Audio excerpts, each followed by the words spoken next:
trigger warning. I'll be talking about child abuse. I just want to make sure you are aware of it ahead of time. This is something that I want and need to talk about because it's something I'm having to heal from. I won't go into anything personal um, as much as I want to talk about it more general.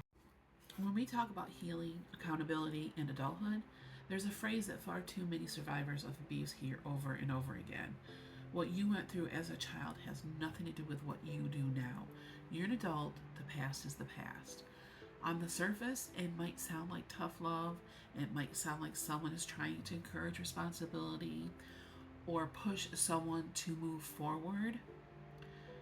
But I want us to pause and really look at the danger behind that statement.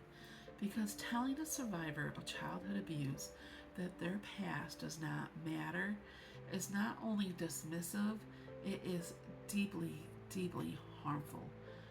Childhood abuse, whether it's physical, emotional, verbal, sexual, or neglect, doesn't just end when the child turns 18. It rewires the brain, it shapes the nervous system, it teaches survival mechanisms that may look unhealthy or self destructive later in life, but in reality, they began as coping tools.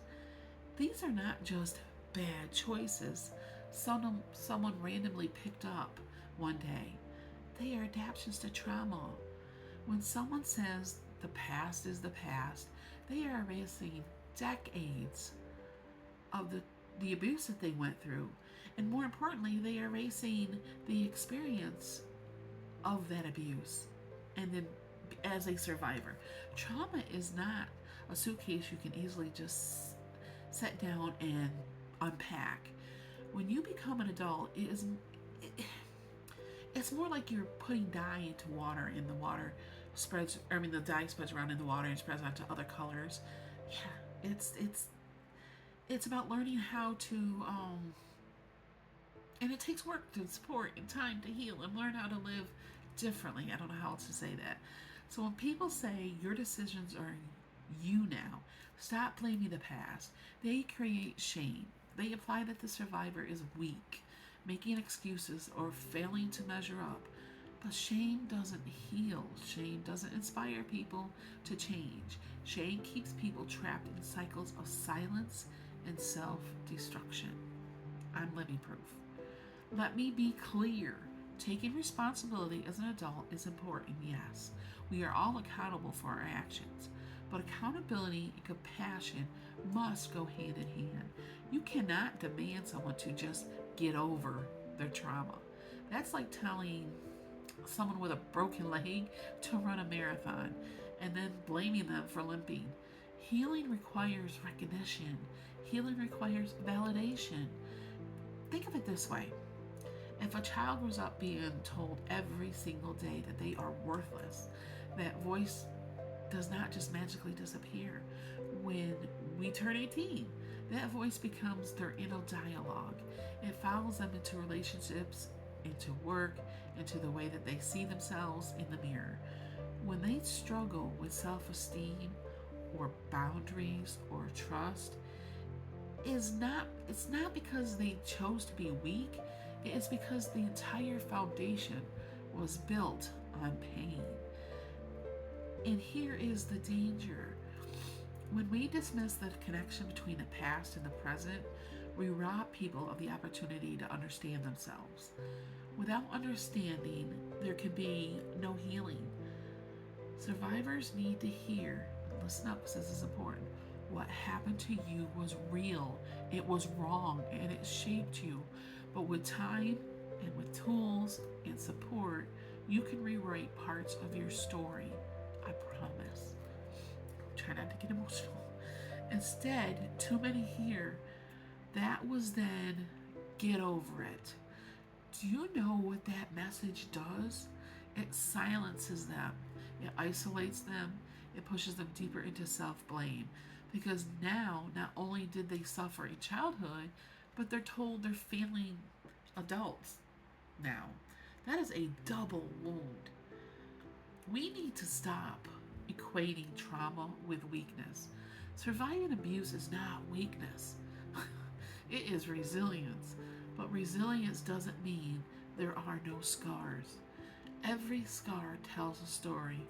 Every coping mechanism tells us something about what the child had to survive. Adults who are survivors are not broken people. They are people carrying injuries that still need care. I'm trying, really trying. So, what should we be saying instead? Instead of the past is the past, let's try saying things like, your past explains a lot about your struggles, and it makes sense why certain things are hard for you. Healing is possible, and I'll support you as you learn new ways to cope. So important. It's so important to be there for someone. You're not your trauma, but your trauma does deserve to be acknowledged. That kind of language gives survivors hope. It reminds them that while the past can't be erased, the future can be reshaped. I promise you. Healing is not about pretending childhood didn't matter. It's about honoring the child that was hurt and giving the adult they became the tools, compassion, and community that they need to grow. Let's not underestimate how powerful our words are, obviously. To tell someone to get over it is to put another brick in the wall they are already trying to climb. But to say, I believe in you, I see the connection, and I know healing takes time, that gives a ladder. So the next time you hear someone dismiss trauma with that was then, this is now, I hope you remember this. Survivors of childhood abuse do not need their experiences minimized. They need them to be acknowledged and heard, because acknowledgement is the first step to freedom. The past is not just the past, it's the root, and the root must be understood before the tree can grow strong. Survivors are not hopeless, they are healing. And the more we shift our language from dismissal to compassion, the more we give them the chance to rise above what was done to them, not by ignoring it, but finally facing it with truth, support, and love. I truly hope this has helped someone, whether you are that you've been through trauma, and for that I am deeply sorry. Know you're not alone, and know that there's tools out there, and I am always here if you need to talk, and I mean that with every ounce of my soul. As you can see, it's very personal to me, and this is a very hard subject, I understand that, but if we want to live our lives authentically and our way and take our power back, we have to face it and we have to heal from it, and we need to surround ourselves with people who understand it and who are not going to judge us and are not going to demand us to get over it. So with that said, I want to thank you for taking the time to listen to this, and I would love for you to, if you're new here, to subscribe and give me a like or a comment, and remember, I'm always here. And with that, I wish you a beautiful rest of your day, and I will talk to you again soon.